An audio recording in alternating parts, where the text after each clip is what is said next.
রাম ও নারায়ণ রাম পাল family পরিবারের সকলকে স্বাগত জানিয়ে আজ আবার একটা ডেলি লাইফস্টাইলের ব্লগ নিয়ে চলে এসেছি। আজকের ব্লগে আছে বৃহস্পতিবারের পুজো পদ্ধতি। বৃহস্পতিবারে কিভাবে আমি লক্ষ্মী পুজো করি সেটাই শেয়ার করার চেষ্টা করেছি। তবে তার আগে দৈনন্দিন যে কাজকর্মগুলো আমি করি সেগুলো আপনাদের সঙ্গে শেয়ার করেছি। খুব বেশি নয়, অল্প অল্প, মানে সকালের কাজকর্ম করার পর কিভাবে পুজোটা করে আমি স্কুলে বেরোই সেটাই এই ব্লগে আপনাদের সঙ্গে শেয়ার করেছি। তবে ব্লগটা একটু পুরনো, মানে দুদিন আগেকার ভিডিও করা ছিল, কিন্তু এডিটিং করে শেয়ার করতে দেরি হয়ে গেল। এটা ছিল 31শে জুলাই 2025 তারিখের শ্যুট করা ব্লগ। যাই হোক, এর জন্য আমি ক্ষমা প্রার্থী, যা টাইম মতো ব্লগটা দিতে পারিনি সে কারণে। এখন এডিটিং করে শেয়ার করছি, দেখুন ভালো লাগবে।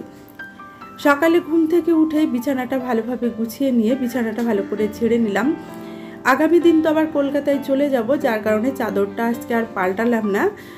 চাদরটা কলকাতা থেকে ফিরে এসে পাল্টে নেব, তাই ভালো করে ঝেড়ে নিলাম। কারণ চাদরটা সপ্তাহখানেকের বেশি হয়ে যাচ্ছে ব্যবহার করছি। সপ্তাহখানেকের মধ্যে চাদর বদলে নেওয়ার চেষ্টা করি, তবে একটু বুঝে শুনে করা হয়। যদি দেখি যে বাড়িতে থাকবো তাহলে সপ্তাহখানেকের মধ্যেই করা হয়, আর যদি দেখি বাড়িতে থাকা হবে না তো মানে আমি তো ছেলে মেয়েদের দেখতে যাই কলকাতায়, ওরা থাকে পড়াশোনা করে, ওদের দেখতে যাই। সেখান থেকে ফিরে এসেই ভাবছি চাদরটা বদলে নেব। কাঁচা চাদর পেতে রেখে যাব, আর ঘরে আরশোলা টিকটিকি এসবের ভীষণ উৎপাত আছে, নোংরা করে দেবে, এই আর কি। কাঁচা চাদর তখন এসে ব্যবহার করব, সেই কারণে আর বিছানার চাদরটা বদলালাম না।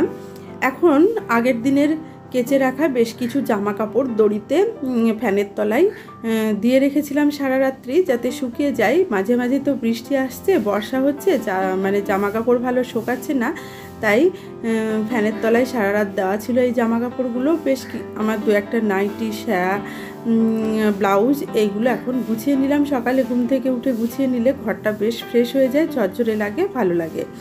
তাই জামা কাপড়গুলো গুছিয়ে যথাস্থানে রেখে এখন ঘরগুলো ঝাড় দিয়ে নিচ্ছি। এগুলো তো আমাদের দৈনন্দিন কাজকর্ম করতেই হবে, না করে উপায় নেই। নিজের কাজ নিজে করা আমি মনে করি সবচাইতে বেশি ভালো।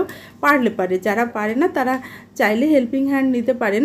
তবে আমার হেল্পিং হ্যান্ড নেওয়া খুবই অসুবিধা, কেননা কিছুদিন সপ্তাহের নিজের গ্রামে দেশের বাড়িতে থাকি, কিছুদিন ছেলে মেয়েদের কাছে গিয়ে থাকি। মানে সপ্তাহে দুদিন তো ছেলে মেয়েদের কাছে থাকি, শনিবার রবিবার, আর বাদবাকি দিন এখানে থাকি। তবে আসা যাওয়ার ঠিকঠাক, মানে সঠিক টাইম ঠিক থাকে না।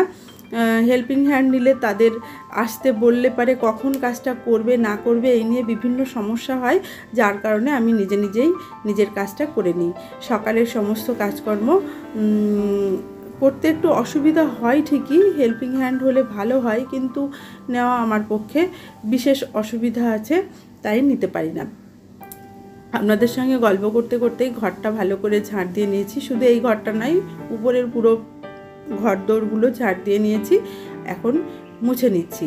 সমস্ত ঘরের ঝাড় দেওয়ার ভিডিও তো আর শ্যুট করে শেয়ার করা যায় না, তাহলে ভিডিও অনেক বড় হয়ে যাবে। তাই একটা ঘর আজকে পরিষ্কার করার ভিডিও শ্যুট করলাম, আর ডাইনিংটা মুছেছি, সেটাও আপনাদের সঙ্গে শ্যুট করে শেয়ার করলাম, এটুকুই আর কি। তবে আজ যেহেতু স্কুল আছে, মানে সপ্তাহের মাঝের দিন, আর পুজো পাঠও আছে, তাই খুব তাড়াতাড়ি ঘুম থেকে উঠেছি। সকালের কাজকর্ম সেরে, পুজো সেরে, স্নান সেরে স্কুল যেতে হবে, এটাই আজকের রুটিন। তাই খুব তাড়াতাড়ি ঘুম থেকে উঠেছি। মোটামুটি 5:30 নাগাদ ঘুম থেকে উঠে, 5:30 না 6টা মতো বাজে, তখন ঘুম থেকে উঠে কাজকর্ম শুরু করে দিয়েছি। থাকি তো আমি আমার হাজব্যান্ড গ্রামের বাড়িতে, কিন্তু কাজ কিন্তু অনেক থাকে। যতই ভাবি যে দুজন আছি কি আর কাজ, কিন্তু কাজ সেই একই রকম থাকে আমার মনে হয়। হয়তো একটু কম থাকে, কিন্তু কাজগুলো তো সব করতে হয়। এখন চলে এসেছি রান্নাঘরে বাসন ধোয়ার জন্য। প্রথমেই বাসনগুলো একটু এঁটো কাটাটা ছাড়িয়ে নিলাম, তারপর বেসিনটা ভালো করে স্কচব্রাইটে দিয়ে ঘষে পরিষ্কার করে নিচ্ছি। আমি প্রথমেই বেসিন ভালো করে পরিষ্কার করে নিয়ে তারপর বাসন মাজি, মানে থালা বাসনের যে এঁটোগুলো থাকে সেগুলোকে ছাড়িয়ে নিই জল দিয়ে, তারপর বেসিনটা ভালো করে সাবান দিয়ে ঘষে ঘষে মেজে মানে মেজেই বলা যায় আর কি, পরিষ্কার করে নিই, তারপর বাসনগুলো মেজে ধুই। না হলে এই বেসিনের ভেতরে একটা তেলতেলা ভাব থাকে না, ওর মধ্যে মেজে রাখা বাসন রাখতে আমার ঠিক মন চায় না। দেখুন সমস্ত বাসনগুলো ধুয়ে নিয়েছি। রাত্রের বাসন এগুলো বেশি ছিল না, অল্পই বাসন ছিল, তাই সকালে ধুয়ে নিলাম। এবার খুব ভালো করে বেসিনটা মুছে নেব। বেসিন যদি এভাবে খুব ভালো করে বাসন মাজার পর মুছে রাখা হয়, দেখবেন মানে কলের জলে যদি আয়রন থাকে, যে হলুদ একটা স্পট পড়ে না, সেই স্পটটা পড়বে না। মানে জলটা যদি বেসিনের চারপাশে মুছে দেওয়া হয় তাহলে ভালো হয়, আর না মুছলে কি হয়, ওই জলটা প্রতিদিন ওখানে শুকিয়ে যায়, তখন একটা হলুদ স্পট পড়ে যায়। এবার নিজে ফ্রেশ হয়ে চলে এসেছি রান্নাঘরে এসে একটু চা করে নিলাম। সকালে আমরা লিকার চা খাই, আর ভাতটা বসিয়ে দিলাম। মানে চা খাওয়ার আগেই ভাতটা বসিয়ে দিই, তাহলে চা খেতে খেতেই মোটামুটি ভাতটা হয়ে যাবে। এটাই প্রতিদিন করি। আর চা খাবো হচ্ছে মুড়ি আর চানাচুর দিয়ে। আপনাদের দাদা ভাই আর আমি বিস্কুট খাই না, বরাবরই বলি বিস্কুট খাইনি, চা মুড়ি খেয়ে এখন আবারও রান্নাঘরে চলে এসেছি। এখন ডালটা ভেজে নিয়ে ডালটা ভালো করে ধুয়ে সেদ্ধ করতে বসিয়ে দিচ্ছি। আর ওই যে চা খেয়ে নিয়েছিলাম দেখলেন না, চায়ের কাপগুলো রয়ে আছে পাশে, এখন চায়ের কাপটাপগুলো আবারও ভালো করে ধুয়ে নেব। মানে আবারও বলতে কি, একবার বাসন ধুলাম, আবারও এখন ধোবো, এই কারণেই আবারও বলছি। আর দেখুন ভাতটা হয়ে গেছে, ভাতের ফ্যানটা ছড়িয়ে দিলাম। এখন এসেছি সবজি কাটতে, ডালটা সেদ্ধ করতে বসিয়ে দিলাম, বসিয়ে দিয়ে সবজিগুলো কেটে নিচ্ছি। আর এই ভিডিওটা আপনাদের দাদা ভাই আমাকে শ্যুট করে দিয়েছে। আমি ওকে বলেছিলাম একটু দাও না, মানে দিতে চাই না, বলে যে আমি ভালো পারি না, তুমি নিজে নিজে করে নাও। নিজে নিজে ভিডিও শ্যুট করতে সময়টা বেশি লেগে যায়। আজকে যেহেতু বৃহস্পতিবার, একটু তাড়াহুড়ো করে কাজ করতে হবে, তাই বললাম তুমি যেভাবে পারো করো। আমি একটু বলে দিলাম এই পোর্শন করো, এখন ওই পোর্শন করো। যাই হোক, আমার খুব একটা খারাপ লাগেনি, ভালোই শ্যুট করে দিয়েছে, খুব পছন্দ হয়েছে। কেটে নিয়েছি আলু, উচ্ছে আর ঝিঙে। আর এদিকে দেখুন ডালটা মোটামুটি সেদ্ধ হয়ে এসেছে। ধুয়ে নেওয়া ঝিঙেগুলো এখন হাফ সেদ্ধ ডালের মধ্যে দিয়ে দিলাম। আজকে কি রান্না হয়েছে সেটা দেখাচ্ছি। এই যে ঝিঙে দিয়ে মুগ ডাল, আজ যেহেতু বৃহস্পতিবার নিরামিষ খাবো, তাই ঝিঙে দিয়ে মুগ ডাল করেছি। অল্প একটু চিনি দিয়েছি, আর জিরে, তেজপাতা, শুকনো লঙ্কা ফোড়ন দিয়ে রান্না করেছি, খেতে দুর্দান্ত হয়। আর রান্না হয়েছে যেটা, সেটা হচ্ছে আলু উচ্ছের চচ্চড়ি। আর এদিকে আছে কাঁকরোল ভাজা। এই যে কাঁকরোল ভাজা, আমার হাজব্যান্ডের খুব প্রিয় কাঁকরোল ভাজা। আর আছে সাদা ভাত। এই যে ভাত রান্না হয়েছে। আজকের দুপুরের মেনু আমাদের এটুকুনি। এখন যাচ্ছি স্নান সারতে, স্নান সেরে পুজো করব, পুজো করে যাব স্কুলে। তাহলে স্নানের পর পুজোর সময় আবার আপনাদের সঙ্গে দেখা হচ্ছে। এই যে স্নান সেরে এখন চলে এসেছি পুজো করতে। পুজোর সমস্ত বাসন ধুয়ে নেওয়া হয়ে গেছে, ফুল টুলো গুছিয়ে নিয়েছি। এখন ঠাকুরকে ভালো করে মুছে পরিষ্কার করে পুজো করব। আর এই যে স্নান সেরে চুল টুল আঁচড়ে আসছি পুজো করতে, তাই হাতটা ধুয়ে আসলাম, এসে পুজোর কাজ করতে বসছি। এই ভিডিওটা নিজেকেই শ্যুট করতে হয়েছে, তবে পুজোর সময় ভিডিও শ্যুট করে পুজো করতে ভীষণই অসুবিধা হয়।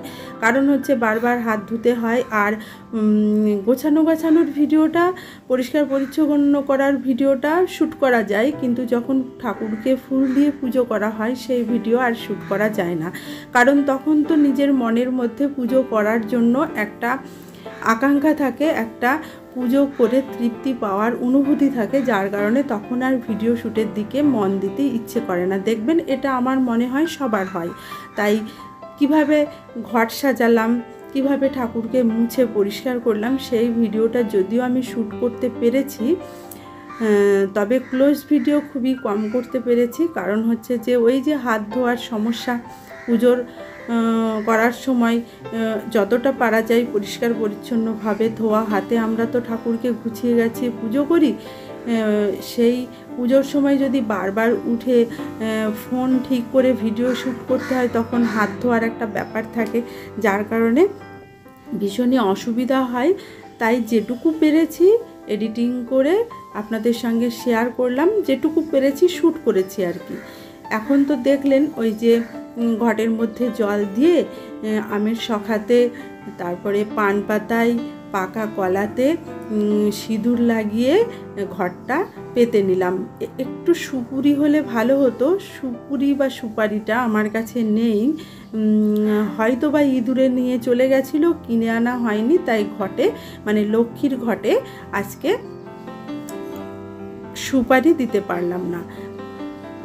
আজকে তো বৃহস্পতিবারের লক্ষ্মী পুজোর পদ্ধতি আমি শেয়ার করছি, মানে আমি যেভাবে পুজোটা করি সেটাই আমি আপনাদের সঙ্গে শেয়ার করছি। মা লক্ষ্মীকে ভালো করে মুছে নিলাম। লক্ষ্মীর কাছে থাকা পেঁচা, কড়ি, কৌটো সমস্ত কিছু মুছে পরিষ্কার করে একটা পরিষ্কার থালার উপরে রেখে আমার গুরুদেবকেও নামিয়ে ভালো করে মুছে পরিষ্কার করে নিলাম। বাবা মহাদেবকেও নামিয়ে পরিষ্কার করে নিয়েছি। তারপর একটা মানে সিংহাসনটা ভালো করে মুছে নিয়ে একটা কাঁচা তোয়ালে পেতে দিলাম। এই তোয়ালেগুলো আমি ঠাকুরের সিংহাসনে পাতার জন্যই প্রতি বছর কিনি। নতুন তোয়ালে ব্যবহার করি পয়লা বৈশাখে আর পুজোর সময়। তারপর সেই তোয়ালেগুলো সপ্তাহে পাল্টে পাতি, আবার কেচে রেখে দিই, আবার একটা পাতি, এভাবেই আমি তোয়ালেগুলো ব্যবহার করি। আপনাদের সঙ্গে গল্প করতে করতে দেখলেন আমি ঠাকুরকে ভালো করে মুছে পরিষ্কার করে আবার সিংহাসনের যথাস্থানে স্থাপন করে নিলাম। আবার ঘরটাও ভালো করে অ্যারেঞ্জ করে নিয়েছি, মা লক্ষ্মীর ঘরটা। এখন বেলপাতাতে চন্দন ঘষে চন্দন লাগিয়ে দিয়ে বাবা মহাদেব, মা লক্ষ্মী এবং আমার গুরুদেবকে ফুল বেলপাতা দিয়ে পুজো করেছি। গুরুদেবের শ্রীচরণে আমি অর্পণ করেছি তুলসী পাতা, তবে মা লক্ষ্মীকে তো তুলসী পাতা দেওয়া যায় না, দিও নি। যাই হোক, আমার পুজো পদ্ধতি শেষ হয়েছে। প্রতি বৃহস্পতিবারে সকাল 6:30 থেকে 10:30 পর্যন্ত সময়টা আমার কেমন কাটে সেটাই আমি আপনাদের সঙ্গে শেয়ার করলাম। এর সঙ্গে শেয়ার করলাম বৃহস্পতিবারের পুজো পদ্ধতি। আজকের ব্লগটি আমি এখানেই শেষ করছি। কেমন লাগলো অবশ্যই কমেন্ট করে জানাবেন। ভালো লাগলে পাল ফ্যামিলি চ্যানেলটি সাবস্ক্রাইব করে সাপোর্ট করার অনুরোধ জানালাম। ভিডিওটি দেখার জন্য সকলকে জানাই ধন্যবাদ।